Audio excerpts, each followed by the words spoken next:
Бұл кадрлар елді бір күнде елең еткізген еді. Бір сәт Бұхара халықтың назарын өзіне аударды. Сириядан туған жеріне қазақтар орала бастапты деген жаңалық желде есті.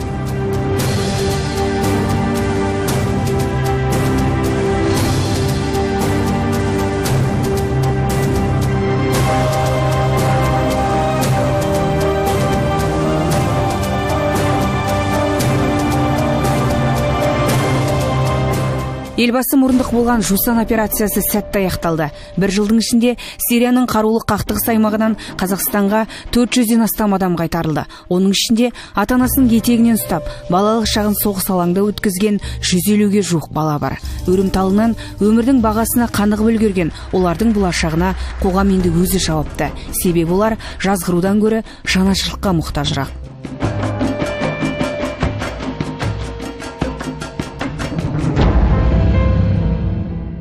Касра дейтін жерге апарды түрмеге. Сояқта 12 күн ба отырдық.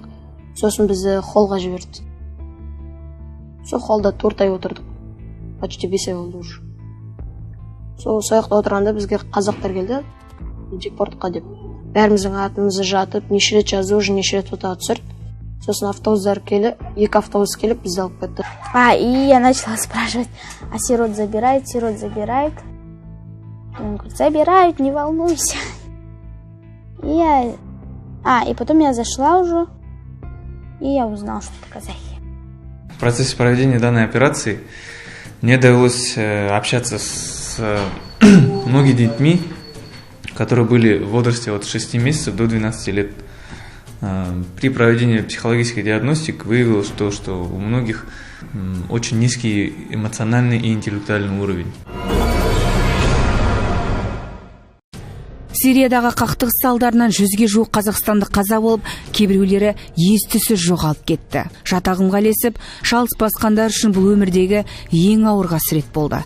Қанды қырғын, шектен шыққан қатыгездік бұл лаңкестер басып алған аймақтағы күнделікті құбылысқа айналған. Өмірімде үлкен қателік бұл.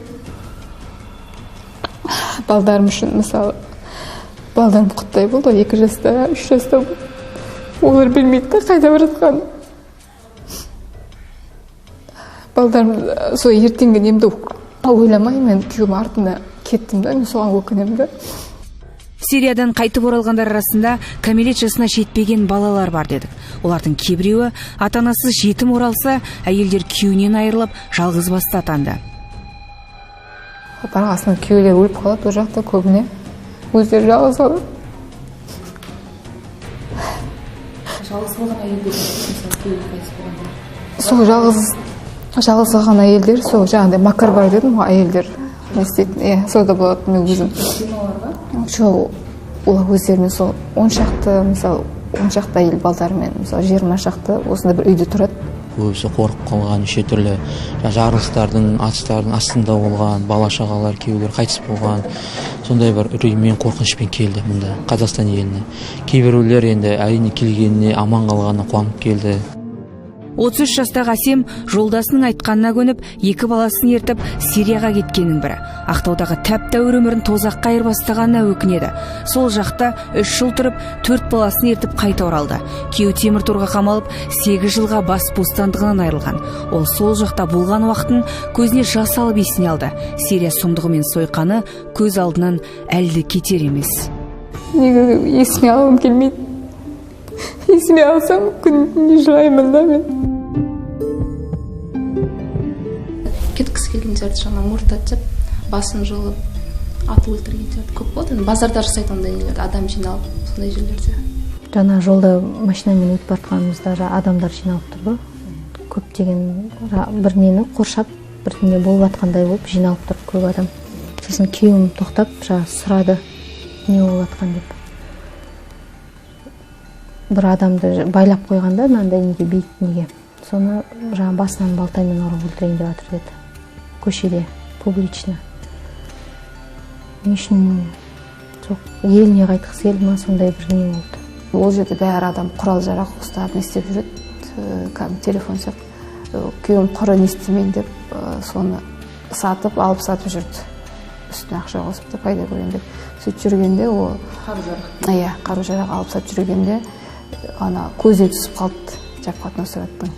Бірдеңе жасайын деп жүрмін ау деп та, сөйтіп күйеуімді әкетіп қалды түрмеге үйден. Күйеуімді алып кетті, ешқандай хат хабар жоқ, білмейміз. Бір айдан кейін бізді әйелдердің бәрін жинап, сол жерде көп енді адам бір КамАЗға тиеп, сол игілге кіргізіп жіберді. Бомбалап, анда не істеп жатыр екен, ол кезде қатты. Көбінесе әйелдер болды. Жастар шамасы әртүрлі, енді былай айтқан кезінде 20 жас, 18 жастар да бар, одан да кішілеу бар. Шамамен 20-30-ның арасында көпшілігі. Ер адамдар да сол 20 мен 35-ның арасында. Орал, Ақтөбе, сол жақтардан көп болды. Бір күнде бәріне қол сілтеп, шекара асқан көзсіз әрекетін бір кездері батырлық деп бағалап, бүгін оны бассыздыққа санайтын Назгүл Әмзиева болса, Сирияда жайлы өмір сүрем деп ойлапты. 6 жылы сол жақта өткен. Ақтауда мектепті тәмамдап, жоғары оқу орнында қаржы мамандығын алған ол университет қабырғасында жүріп, намаз оқуды бастаған. Тұрмыс құрып, артынша Сирияға кеткен күйеуін іздеп, Түркия арқылы шекара асады. Сирияға жеттім, қиын болды. Таң атып, аман сен тірі қалғаныңа қуанып, осы түнде қалай болады екен деп, аман сен шығамыз ба деп уайымдап ұйықтайсың. Сол түнде ұйықтамайсың, даже прям әжетханаға баруға да қорқасың, балаларын тастап кетіп өз шаруамен жүруге де қорқасың, қорқынышпен жүресің да сен. Үйден шығудың өзі қауіп, бір жерге барып келуің өзі, каждый шагың енді басқан қадамыңа дейін қорқыныш, үрей тек. Басында әрине ол алдау болды. Ал кейін жарыстар басталған, неше түрлі да. Содан кейін бастап уже не істеген бір-бірін сату бастаған. Сату дегенде лақтыру дейміз ғой бір-бірін.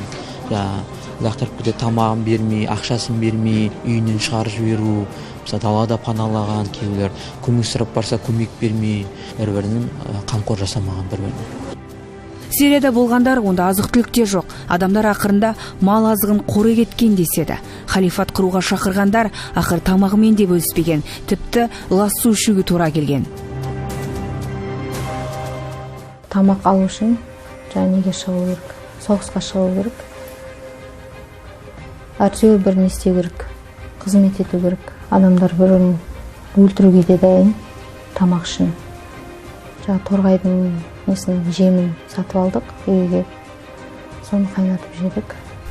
Постепенно тамақтар да бітіп бастайды, уже кішке уже ашаршылық жақындап бастайды, прям уже невозможно енді айтып жеткізе алмаймын оны. Прям өсіп тұрған шөп енді жеп бастаймыз уже.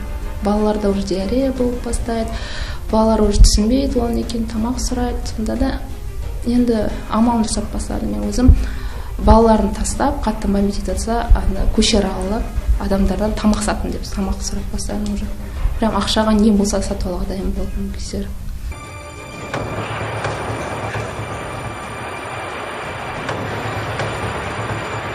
Қазақстандықтар қандай идеологияда болды? Олар кімдердің жетегінде кетті? Қандай қиындықтарға тап болды?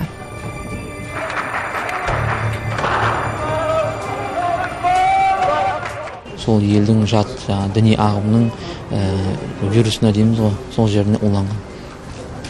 Сол кезде енді біздерге басында әрине оңай соққан жоқ. Олар қандай кітап оқыды, не оқыды, кімнен сабақ алды, мысалы кейбір діни мәселе қалай түсінеді, сол жағынан бізде өте қиындық болды әрине. Олар дұрыс емес екен, олардың хадистерді, аяттарды, Құрандағы дұрыс түсінбеген туралы біз арабша мәтінмен әсіресе жеткіздік. Ішінде кейбіреулер бар, қазіргі таңда өзінің қателіктерін мойындап, тәубе етіп, өздерінің дұрыс емес екендерін біліп, қазіргі қоғамға дәстүрлі ислам дейді, Абу Ханифа мазхабына еріп оқып жүргендер де бар. Әр үйде бір қару болғанға келтіріп айтып отырады, өйткені өзін қорғаныс ретінде ұстадық деген сияқты айтады. Бірақ өздерінің арасында оқиғалар болғанын айтады. Енді қару олар білмеген ғой, қалай ұстау, қалай қолдану керек. Үйлерін бір қару қойған кезінде бала ұстап басып жүрген.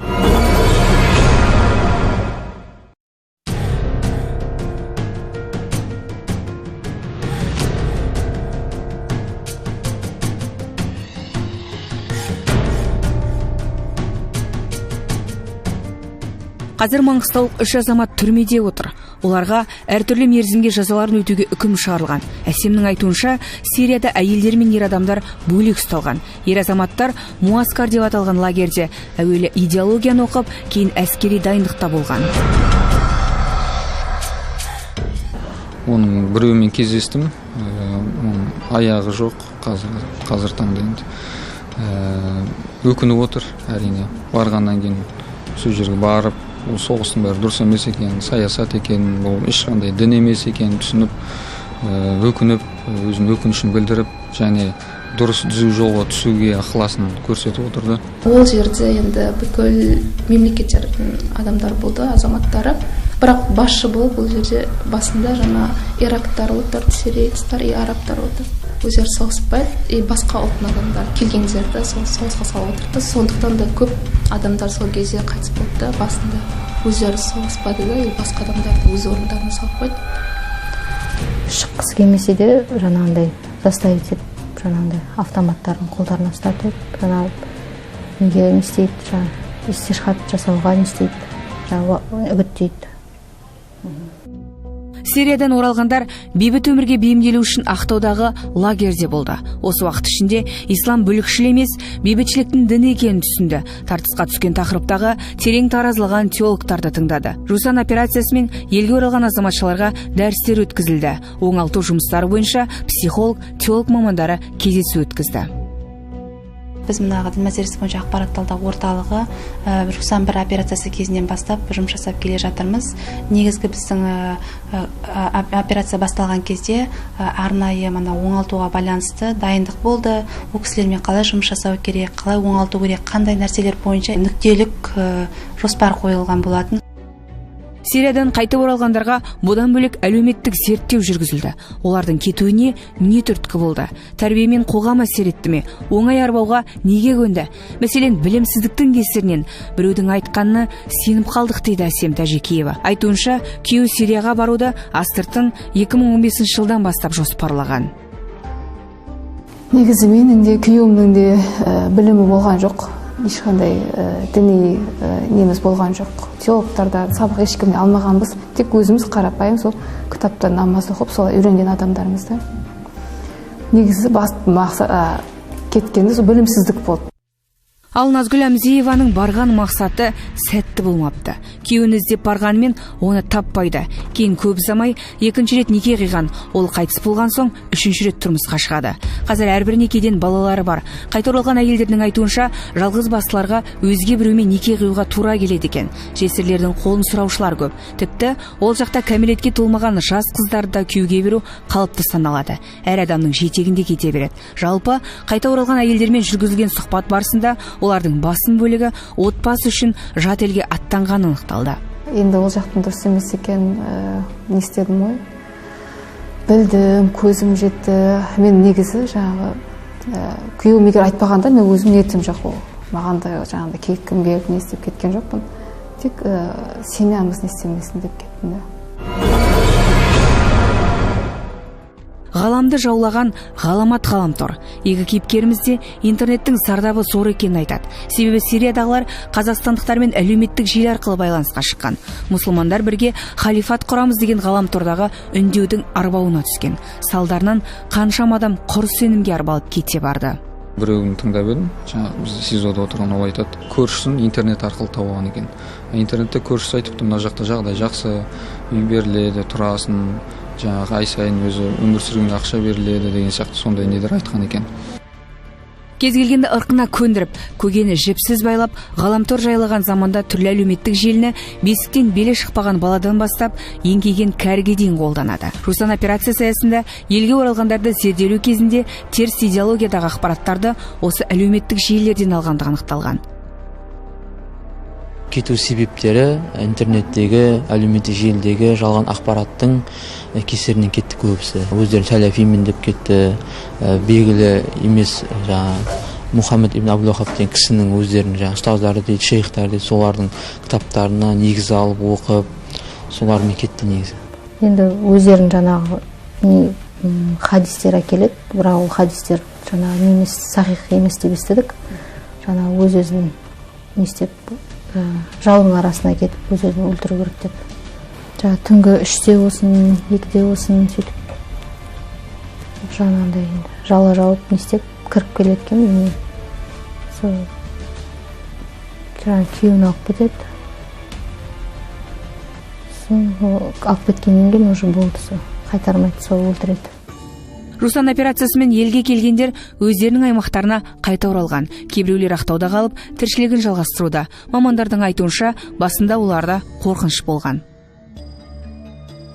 Осы азаматтар оралады деген кезде халықтың арасында бірнеше пікірлер туындаған болатын. Соның бірі, ол азаматтар екен елге оралған кезде біздерге ол зиян тимей ма, ертең балалары келеді, балалары біздің балаларымызбен бірге бір мектепте оқиды, бірге жүреді, манағы әртүрлі іс-әрекеттері арқылы қару қолданбай ма деген сияқты халықтың арасында жаппай түсінбеушілік болды.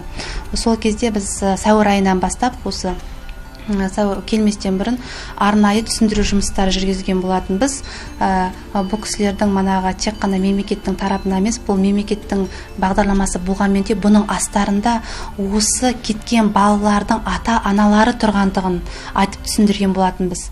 Кейіпкеріміз Әсемнің айтуынша, Сирияға жетем деген мақсаты жолында отбасымен бірге талай қиыншылықты өткерген. Тіпті діни топтың қолына ұсталып қалыпты. Бір арабтар болды, жолбас не істейтін. Қасымызда да 3-4 семья болды. Жол сол сирийский арабтар ғой. Жолды көрсетеді бізге, біз білмейміз ғой, Сирия қайда, сол Сирия мен Түркия енді шекаралас ғой. Сол андай жолдардан 3 сағаттай ма жол жүрдік. Біз барғанда андай Жабхат Нусрат деген андай несі партиясы бар екен. Солардың қолына бардық. Олар біз баратша игелдермен қарсы олар соғысады екен, бір-біріне дұшпан екен да. Біз солардың жеріне барып қалдық. Біз сол жерге апарып тастадық. Бомбылаған кезде көбінесе құтқаруға адамдардың өздері қорқады баруға, өйткені өзі өліп кетуі мүмкін сол жерде. Сол үшін жаңағыдай көбінесе астында тірі қалып, астында жатқан адамдар көп болған. Балалар жылап, сөйтіп дауыстар шығып жататын. Кейбір қазақтар отанына оралғысы келмеген, оған себеп те бар.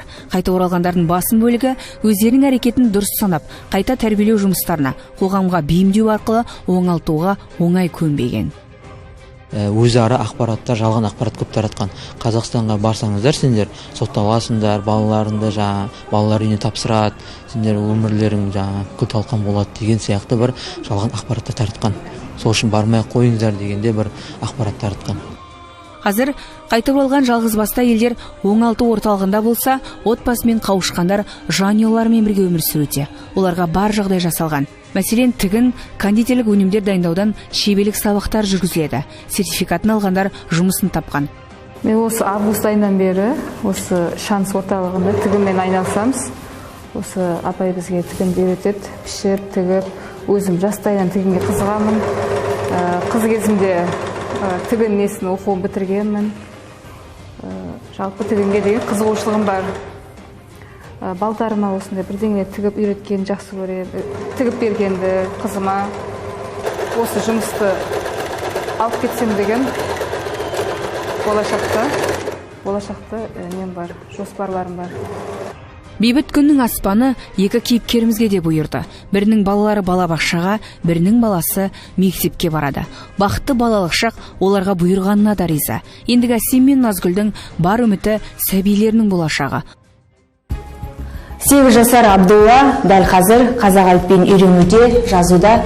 Бейбіт күннің бүлдіршінін тек қана сабақта орындайтын ертеңгі тапсырмасымен апайының айтқан алаңдатуы керек. Абдулла 1 жыл уақытын жоғалтты, бірақ ештеңе де кеш емес. Қандай сөз, Абдулла? Інім. Келесі? Тілім. Нөл. Қандай әріп? Бақытты балалық шақ олар көрген азапты ұмыттырса екен дейді. Басқа жастар ешкім адаспаса екен дейді. Сондай ағымдарға кіріп кетпесе екен, ертең Сирия біткен болса басқа елден де ашылуы мүмкін ғой. Сол өзің елінен, өзің туған жерінен артық клубсыз жастар. Осындай іс-әрекет жасағанына ешкімге айтпай, ешкіммен ақылдаспай кеткеніме өкінемін. Әрі кешірім сұраймын әкемнен, туған туыстарымнан. Нағыз бүліктің жері деп ойлаймын. Нағыз бүлік болды. Қазір егер мүмкіндік, мысалы, қайтадан маған жаңа өмір беріп не істесе, мен өмірімде ондай не істемес едім. Ондай қателікке енді Алла сақтасын енді. Мұның бәрі олар үшін сабақ болды. Өзгелер қайталмас үшін барын салуға әзір. Шамалар жеткенше әр сұхбатқа келсіп, жоғары оқу орындарына барып, студенттермен, мектептерде оқушылармен кездесуге барады. Жусан жаңылған жандардың жаңа өмір бастауына жол ашты.